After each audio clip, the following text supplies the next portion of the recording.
ఈరోజు తెలంగాణ రాష్ట్రం ఒక గొప్ప లక్ష్యంతో ముందుకు వెళ్తుంది. 2034కి $1 ట్రిలియన్ ఎకానమీ, 2047 స్వతంత్రం వచ్చి 100 సంవత్సరాలు పూర్తి చేసుకోబోతున్న సందర్భంలో $3 ట్రిలియన్ ఎకానమీ. ఈరోజు దేశ జనాభాలో మనం 2.5%, మనం దేశానికి జీడిపిలో 5% ఇస్తున్నాం. కానీ భవిష్యత్తులో 10% మనం కంట్రిబ్యూట్ చేయాలనేదే మన లక్ష్యం. ఆ రాష్ట్ర మోడల్, ఈ రాష్ట్ర మోడల్, ఏదో మోడల్, గుజరాత్ మోడల్ అంటారు. నేను అడుగుతున్న మా నవయువకులను, తెలంగాణ మోడల్ క్రియేట్ చేయలేమా ఈ దేశాన్ని? మీ వల్ల కాదా? మనందరం కలిస్తే చేయలేమా? 2047 లోపల ఈ దేశంతోనే కాదు, ప్రపంచంలో ఉండే గొప్ప నగరాలతోని పోటీ పడే విధంగా తెలంగాణ రాష్ట్రాన్ని తీర్చిదిద్దాలి. ఆ లక్ష్యంగా మనం పని చెయ్యాలి. ఈ రోజు నుంచే మీరు మీ మనసులో ప్రతిజ్ఞ తీసుకోండి. తెలంగాణ రాష్ట్ర పునర్నిర్మాణంలో భాగస్వాములు కావాలి. చివరగా ఒక్క మాట, అప్పుడప్పుడు మా రామకృష్ణారావు గారు, మా బట్టి గారు నేను మాట్లాడుకుంటుంటాం. రాజకీయ నాయకులకు, ప్రభుత్వ ఉద్యోగులకు ఒక సిమిలారిటీ ఉంది. ప్రభుత్వ ఉద్యోగంలో కానీ రాజకీయాలలో చేరినప్పుడు చాలా గరం ఉంటారంట. కొంతకాలం అయినాక కొంచెం నరం అవుతారంట. ఇంకొంత కాలానికి బేషరం అవుతారంట. అంటే గరం నుంచి నరం, నరం నుంచి బేషరం.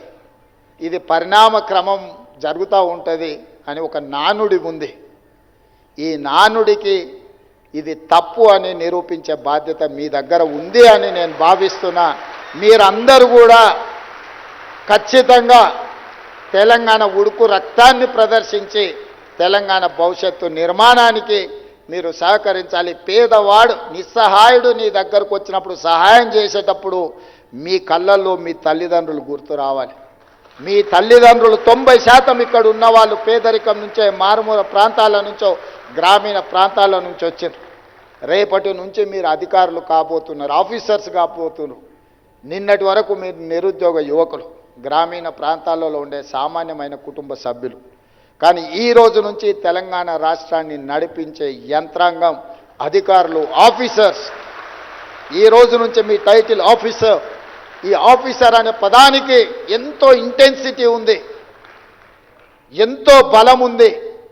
ఈ బలాన్ని మీరు అంచనా కూడా వేయలేరు. మీకు అన్ని డోర్లు ఓపెన్ అయితే ఎక్కడికి వెళ్ళినా this is green card, green channel for your future. ఒక ప్రజాప్రతినిధికి, ఒక ఉన్నతాధికారికి ఎక్కడికి వెళ్ళినా డోర్లు ఓపెన్ అయ్యేది. కొన్నిసార్లు జీవితకాలంలో కూడా ఆ డోర్ మన కోసం ఓపెన్ కాదు. కానీ ఒక అధికారి, ఒక ప్రజాప్రతినిధి అయినప్పుడు ఆ డోర్లు అన్నీ ఓపెన్ అవుతాయి.